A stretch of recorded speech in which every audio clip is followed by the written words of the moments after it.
Hello everyone, welcome back to my channel. I am Rashmi Pawar. आज हम अपनी वीडियो को कंप्लीट करते हैं। पार्ट 2 है हमारा कॉन्स्टिट्यूशन ऑफ इंडिया क्लास 8 और इसमें हम पढ़ चुके थे कॉन्स्टिट्यूशन के बारे में एंड आज फीचर्स ऑफ कॉन्स्टिट्यूशन को जानेंगे। तो वीडियो को स्टार्ट करने से पहले अगर आपने मेरा चैनल सब्सक्राइब नहीं किया है तो कर लीजिए एंड बेल बटन को प्रेस कर दीजिए। Okay, so let's start. तो नेक्स्ट आता है features of the Indian constitution. हमारा जो कॉन्स्टिट्यूशन है वो इफ़ेक्टिव कब हुआ सब जानते हैं, 26 जनवरी 1950, जिसको हम रिपब्लिक डे के रूप में एवरी ईयर सेलिब्रेट करते हैं। शायद ये सबसे लंबा कॉन्स्टिट्यूशन है वर्ल्ड का और इसके अडोप्शन में कंट्री जो है वो एक काफ़ी सारे चेंजेस आ रहे थे इंडिया में, पॉलिटिकल, सोशल और इकोनॉमिक वे में। उसी तरह से जो चेंजेस थे वो टाइम टू टाइम इसमें किए जा रहे थे। कॉन्स्टिट्यूशन में कुछ अमेंडमेंट्स का भी इसमें रखा गया था कि कुछ ऐसा भी है जिसमें चेंजेस कर सकते थे लॉज में। तो जान लेते हैं क्या हाइलाइट्स है हमारे कॉन्स्टिट्यूशन की। कॉन्स्टिट्यूशन जो है वो स्टार्ट होता है प्रीएम्बल से, प्रस्तावना से, जो बताता है आइडियल्स के बारे में, जो एक गाइडलाइन के रूप में पॉलिसी मेकर्स के हमें बताते हैं कि पॉलिसी मेकर्स जो होंगे उनके लिए क्या गाइडलाइंस होनी चाहिए। तो ये आइडियल्स जो प्रिंसिपल्स हैं वो इस तरह से हैं। फेडरलिज्म है फर्स्टली, तो इंडिया एक लैंड है डाइवर्सिटी का, जिसके लेवल हैं गवर्नमेंट के 2 लेवल्स हैं। एक होता है स्टेट गवर्नमेंट एंड दूसरा है सेंट्रल गवर्नमेंट। दोनों सेंट्रल एंड स्टेट जो होते हैं वो अपनी पावर होती है उनकी, उन्हें कॉन्स्टिट्यूशन ने अपनी अपनी पावर्स दी हुई हैं।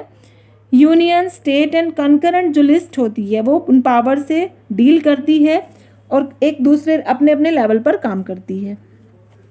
तो फेडरल सेटअप में इंडिविजुअल स्टेट्स जो होती हैं, हर एक स्टेट अपनी अपनी इंडिपेंडेंस को एंजॉय करती है अपनी स्टेट से जुड़े हुए मैटर्स के लिए। और जो मैटर्स होते हैं नेशनल इम्पोर्टेंस के, उसमें सेंट्रल गवर्नमेंट के ऑर्डर्स को फॉलो करना होता है एवरी स्टेट को। कुछ इश्यूज ऐसे भी होते हैं जिनमें जो दोनों से कंसर्न्ड होते हैं, सेंटर से भी एंड स्टेट से भी। तो ये इसको बोला जाता है कंकरेंट लिस्ट। तो इसमें दोनों को मिलकर के काम करना होता है। नेक्स्ट आता है parliamentary form of government. Parliamentary structure में जो लोग चुने जाते हैं सिटीजन्स के द्वारा, यूनिवर्सल एडल्ट सफ्रेज के द्वारा, वो कंट्री को रन करते हैं। ये लोग इलेक्टेड रिप्रेजेंटेटिव होते हैं सिटीजन्स के बिहाफ पर, जो लॉज बनाते हैं।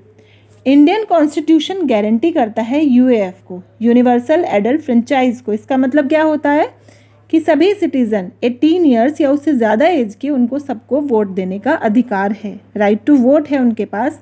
तो फ्रेमर्स को ये लगा कि सभी सिटीज़न, चाहे वो किसी भी सोशल बैकग्राउंड के, वो डायरेक्टली पार्टिसिपेट करें गवर्नमेंट के फंक्शन में, इस तरीके से कर सकते हैं वो। नेक्स्ट आता है सेपरेशन ऑफ पावर्स। कॉन्स्टिट्यूशन में क्लियरली बताया गया है पावर्स के बारे में। तीनों ऑर्गन्स जो स्टेट की होती हैं, लेजिस्लेचर, एग्जीक्यूटिव एंड जुडिशरी। अब लेजिस्लेचर क्या है? ये ग्रुप है इलेक्टेड रिप्रेजेंटेटिव का, जो लॉज फ्रेम करते हैं लोगों के बिहाफ पर। एग्जीक्यूटिव रिस्पॉन्सिबल होता है इम्प्लीमेंटेशन के लिए इन रूल्स की, और ये रूल्स एंड रेगुलेशन आंसरेबल, जो ये इम्प्लीमेंट करवाता है, इसके लिए वो लेजिस्लेचर को आंसरेबल भी होता है, जवाबदेह भी होता है, जवाब भी देना होता है। लास्टली जो जुडिशरी है वो प्रोटेक्ट करता है लोगों के इंटरेस्ट को, और जो रूल्स हैं उनसे, उसमें जो कॉन्स्टिट्यूशन में रूल दिए गए हैं किसी भी ऑर्गन के अंदर, उसके प्रोटेक्शन के लिए काम करता है। तो इस तरह से हर एक ऑर्गन एक सिस्टम है जो एक दूसरे को चेक करता है एंड एक बैलेंस क्रिएट करता है तीनों के बीच की पावर का। ठीक, नेक्स्ट आता है फंडामेंटल राइट्स।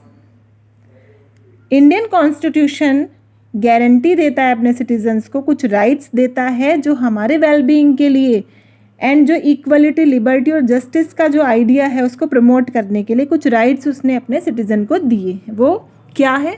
6 फंडामेंटल राइट्स हैं इंडियन सिटीजन्स के पास। क्या क्या है? राइट टू इक्वलिटी है, समानता का अधिकार। राइट टू फ्रीडम है, स्वतंत्रता का अधिकार। राइट अगेंस्ट एक्सप्लॉयटेशन है, शोषण के खिलाफ अधिकार। Right to freedom of religion, धार्मिक स्वतंत्रता का अधिकार। कल्चरल एंड एजुकेशन राइट्स का अधिकार। राइट टू कॉन्स्टिट्यूशनल रेमेडीज़, संविधान में जो चेंजेस हो सकते हैं वो राइट। तो ये फंडामेंटल राइट्स जो हैं ये रेफ़र किए जाते हैं कंसेंस जो है इंडियन कॉन्स्टिट्यूशन का, उसके अंतरात्मा के रूप में। एक चीज़ और है, फंडामेंटल राइट्स के साथ कुछ ड्यूटीज़ भी हैं हमारी as a citizen of India. लोग जो है बेनिफिट लेते हैं राइट्स का, लेकिन उनकी कुछ रिस्पॉन्सिबिलिटीज़ भी हैं जो उन्हें अपनी स्टेट के लिए, अपने नेशन के लिए करनी होती हैं। फंडामेंटल ड्यूटीज़ जो उसके लिए कोई ज़बरदस्ती तो नहीं है, लेकिन इंडियन कॉन्स्टिट्यूशन में 1976 में इनको इंक्लूड किया गया था। और ये फंडामेंटल ड्यूटी हर एक सिटीज़न की होती है। क्या? अपने नेशनल फ्लैग एंड एंथम के प्रति रेस्पेक्ट शो करना, हमारा जो नेचुरल और कल्चरल हेरिटेज है, हमारी जो विरासत है उसको रिगार्ड देना एंड उसको संभालना, पीस एंड हार्मनी को प्रमोट करना अपनी कंट्री में, हमारी जो यूनिटी एंड ऑनेस्टी है उसको संभाल के रखना, एकजुटता को संभालना, बना के रखना, पब्लिक प्रॉपर्टी का संरक्षण करना, वैज्ञानिक दृष्टिकोण एक डेवलप करना और इंक्वायरी के एक स्पिरिट रखना। तो ये हैं हमारी ड्यूटीज़ जो हमें फॉलो करनी चाहिए, तभी हम एंजॉय कर सकते हैं अपने राइट्स को भी। Directive principles of state policy, ये वो गाइडलाइंस होती हैं जो गवर्नमेंट को हेल्प करती हैं आइडियाज़ जो हाईलाइटेड होते हैं कॉन्स्टिट्यूशन में, जो लॉज में के रूप में होते हैं, उनको ट्रांसफॉर्म करने के लिए। ये प्रमोट करते हैं सोशियो इकोनॉमिक जस्टिस को, डेमोक्रेटिक सिस्टम को मजबूती देते हैं और हमारी जो हेरिटेज है उसको सेफगार्ड करते हैं। एंड पीसफुल रिलेशन, हमारे जो नेबरिंग कंट्रीज़ हैं उनके साथ जो रिलेशन है वो हमारे पीसफुल होने चाहिए, मेंटेन रहने चाहिए। नेक्स्ट पॉइंट आता है सेकुलरिज्म। एक सेकुलर स्टेट क्या होती है? सेकुलर स्टेट वो होती है जो किसी भी पर्टिकुलर रिलीजन को, किसी भी पर्टिकुलर धर्म को सपोर्ट नहीं करेगी, सभी धर्मों के साथ समान व्यवहार करेगी। तो वर्ड जो सेकुलरिज्म है ये कॉन्स्टिट्यूशन के 1976 के अमेंडमेंट में इंक्लूड किया गया। इंडियन कॉन्स्टिट्यूशन में लोग फ्री हैं कि वो किसी भी धर्म को माने, उसका प्रचार करें अपने चॉइस के अकॉर्डिंग। तो हम इन सब चीज़ों के बारे में आगे आने वाले चैप्टर्स के में पढ़ेंगे। तो इस तरह से जो कंट्री की हिस्ट्री है उसमें कॉन्स्टिट्यूशन का जो इन्फ्लुएंस है वो दिखाई देता है। कॉन्स्टिट्यूशन के जो फ्रेमर्स है वो चाहते थे कि एडवांसमेंट हो कंट्री में, रैपिड ग्रोथ हो कंट्री की, लेकिन उसी समय वो ये भी चाह रहे थे साथ साथ में कि अलग अलग जो हमारे देश की विशेषताएं हैं, जो कैरेक्टरिस्टिक्स हैं, उनको प्रिजर्व भी करके रखना है। तो इस तरह से अलग अलग प्रोविजंस भी किए गए हैं टाइम टू टाइम कॉन्स्टिट्यूशन में, ताकि ये changes according to demand of time किए जा सकें।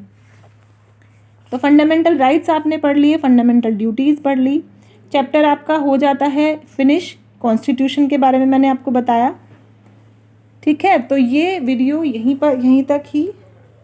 अगर आपको वीडियो में अच्छा लगा हो सुन करके, कॉन्स्टिट्यूशन के बारे में समझ में आया हो, तो नहीं भूलेंगे आप शेयर करेंगे, लाइक करेंगे, सब्सक्राइब करेंगे एंड कमेंट करेंगे। ओके, फिर मिलते हैं नेक्स्ट वीडियो में। Thank you very much.